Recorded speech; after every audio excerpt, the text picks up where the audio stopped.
എല്ലാവർക്കും ചിവി ലുക്സിൻ്റെ മറ്റൊരു വീഡിയോയിലേക്ക് സ്വാഗതം. വീട് പണി കഴിഞ്ഞിട്ട് പിന്നെ നമുക്ക് കൂടുതലായിട്ട് പൈസ മുടക്കണ കാര്യം എന്ന് പറയുന്നത് ഫർണിച്ചറിൻ്റെ ഏരിയ വരുമ്പോഴാണ്. അതിൽ പ്രധാനപ്പെട്ട ഒന്ന് പറയുന്നത് നമ്മളെ ഡൈനിങ് ടേബിളാണ്. ഡൈനിങ് ടേബിൾ വുഡിൻ്റെതിന് അത്യാവശ്യം നല്ല റേറ്റ് ആണ്. അപ്പം ഞങ്ങൾ ആദ്യം ഡൈനിങ് ടേബിളിൻ്റെ ഒരു വീഡിയോ അപ്ലോഡ് ചെയ്തിരുന്നു, ചിലവ് കുറഞ്ഞ എങ്ങനെ ഒരു ഡൈനിങ് ടേബിൾ ഉണ്ടാക്കാന്നുള്ളത്. പക്ഷെ അതിൻ്റെ ഫ്രെയിം വർക്ക് കാര്യങ്ങൾ അതിനെക്കുറിച്ച് മാത്രമായിരുന്നു ആ വീഡിയോയിൽ പറഞ്ഞിട്ടുണ്ടായിരുന്നത്. പക്ഷെ അന്ന് ഉണ്ടാക്കിയ ഡൈനിങ് ടേബിളിൻ്റെ ലുക്കാണ് ഇന്നത്തെ വീഡിയോയിൽ ഞങ്ങൾ കാണിക്കുന്നത്. അത് എത്രത്തോളം മനോഹരമാണെന്നുള്ളത് നിങ്ങൾ കണ്ടിട്ട് തന്നെ മനസ്സിലാക്കണം. ഇതാണ് ഞങ്ങൾ GI പൈപ്പ് കൊണ്ട് നിർമ്മിച്ച ഡൈനിങ് ടേബിള്.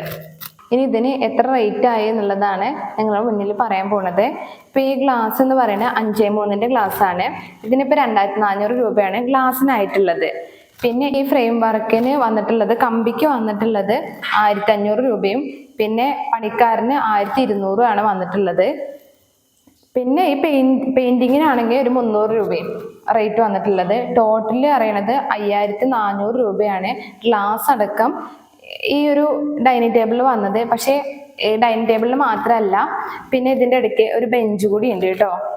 ഇരിക്കാൻ വേണ്ടിയിട്ട് ഒരു ബെഞ്ച് കൂടിയും ഇതിൽ ഇൻക്ലൂഡാണ്. ഈ റെസ്റ്റോറൻറ്റിലൊക്കെ കാണുന്ന ടൈപ്പുള്ള ഒരു ബെഞ്ചാണ് ഞങ്ങൾ ഉണ്ടാക്കിയിട്ടുള്ളത്. വൺ സൈഡ് മൊത്തം ഞങ്ങളൊരു ബെഞ്ച് എന്ന കൺസെപ്റ്റാണ് ഇൻക്ലൂഡ് ചെയ്തിട്ടുള്ളത്. പിന്നെ ഇതിൽ 3 പേർക്കാണ് ഈ ബെഞ്ചിൽ നമ്മൾ ഇരിക്കാൻ പറ്റുന്നത്. പിന്നെ അതേപോലെ തന്നെ ചെയർ, പുറത്തുനിന്ന് നമ്മൾ ചെയർ വാങ്ങുകയാണെങ്കിൽ തന്നെ അത്യാവശ്യം നല്ല റേറ്റ് ആവും. വുഡിൻ്റെ ഒക്കെ ചെയർ ആണെന്നുണ്ടെങ്കിൽ 1200, 1000 ആ സ്റ്റാർട്ടിങ് ഒക്കെ നന്നായിട്ട് വരിക. പിന്നെ ഞങ്ങൾ വാങ്ങിയിട്ടുള്ളത് കസേരയാണ്. കസേരയ്ക്ക് ഒന്നിന് 800 രൂപയാണ് വന്നിട്ടുള്ളത്. വൈറ്റ് കളറാണ് ഞങ്ങൾ സെലക്ട് ചെയ്തത്. പൊതുവേ ഞങ്ങൾ വീട് മൊത്തം വൈറ്റ് ആണ് സെലക്ട് ചെയ്തത്. ഇപ്പോൾ ഇത് ബ്ലാക്ക് ആയതുകൊണ്ട് ബാക്കി മൊത്തം ഞങ്ങൾ വൈറ്റ് തന്നെയാണ് കൊടുത്തിട്ടുള്ളത്. പിന്നെ ഇങ്ങനത്തെ കസേര വാങ്ങുമ്പോൾ നിങ്ങൾ ശ്രദ്ധിക്കേണ്ടതെന്ന് ചോദിച്ചാൽ, വാങ്ങുകയാണെങ്കിൽ എത്ര കസേര വേണം എന്നുള്ളത് ആദ്യം തന്നെ നിശ്ചയിക്കുക. ഒരു സൈഡ് ബെഞ്ച് ആവുമ്പോൾ കുറഞ്ഞ കസേര വാങ്ങാം എന്നുള്ള കൺസെപ്റ്റ് ഒന്നും വേണ്ട. കാരണം പിന്നീട് നമ്മൾ വാങ്ങുകയാണെന്നുണ്ടെങ്കിൽ ഇങ്ങനത്തെ ഡിസൈനുള്ള കസേര കിട്ടണമെന്നില്ല. വുഡിൻ്റെ ഒക്കെ ആണെന്നുണ്ടെങ്കിൽ നമുക്ക് എപ്പോഴും അവൈലബിൾ ആണ്. പക്ഷെ ഇങ്ങനത്തെ ടൈപ്പ് കസേര അറിയണത് പിന്നെ പല മോഡലിലാവും ഉണ്ടാവുക. സെയിം കളർ വൈറ്റ് കിട്ടുമായിരിക്കും, പക്ഷെ മോഡൽ വ്യത്യാസം ഉണ്ടാവും. ഇപ്പം ഞങ്ങൾക്ക് ആകെ 4 2 ഒക്കെ മതി. പക്ഷെ ഞങ്ങൾ ഒരുമിച്ച് ഒരു 6 എടുത്തിരിക്കുകയാണ് ചെയ്തത്. അപ്പോൾ ഈ കസേര കൂടി ഇതിൽ കൂട്ടുമ്പോൾ ഞങ്ങൾക്ക് 8200 രൂപയാണ് ടോട്ടൽ വന്നിട്ടുള്ളത്. 4 കസേര കേട്ടോ. പിന്നെ എക്സ്ട്രാ ഞങ്ങൾ 2 വാങ്ങിയിട്ടുണ്ട്.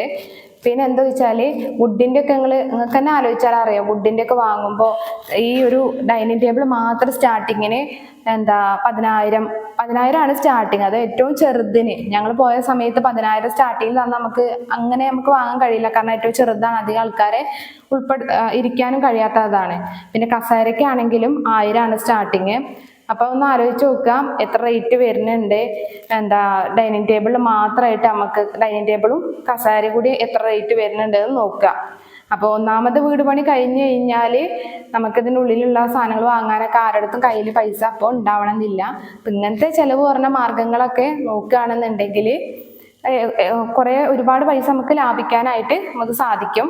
പിന്നെ വേറൊരു കാര്യം ശ്രദ്ധിക്കേണ്ടതെന്ന് വെച്ചാൽ, ഞങ്ങൾ 5:3 ഡൈനിങ് ടേബിളാണ് ഉണ്ടാക്കിയത്.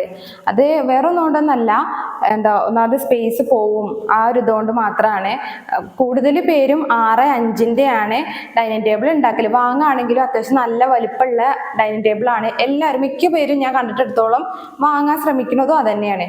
പിന്നെ അങ്ങനെ വാങ്ങുകയാണെന്നുണ്ടെങ്കിൽ കുറേ ആൾക്കാരൊക്കെ ഇപ്പോൾ ഇരിക്കുമ്പോൾ തന്നെ ഒരുപാട് പേരൊക്കെ പോവും. പക്ഷെ എന്താ വെച്ചാൽ അതിൻ്റെ 3 ഭാഗം മാത്രമേ നമ്മൾ ഉപയോഗിക്കുള്ളൂ. ഒരു ചുമരിന് ചാരി അങ്ങനെയൊക്കെയാണ് മിക്ക സ്ഥലങ്ങളിലും ഇടല്ലേ. പക്ഷെ ഇതൊക്കെയാണെന്നുണ്ടെങ്കിൽ നമുക്ക് പാകത്തിന് വലിപ്പമാണ്, നമുക്ക് സെന്ററിൽ ഇടാം. പിന്നെ സ്പേസ് അധികം പോണില്ല.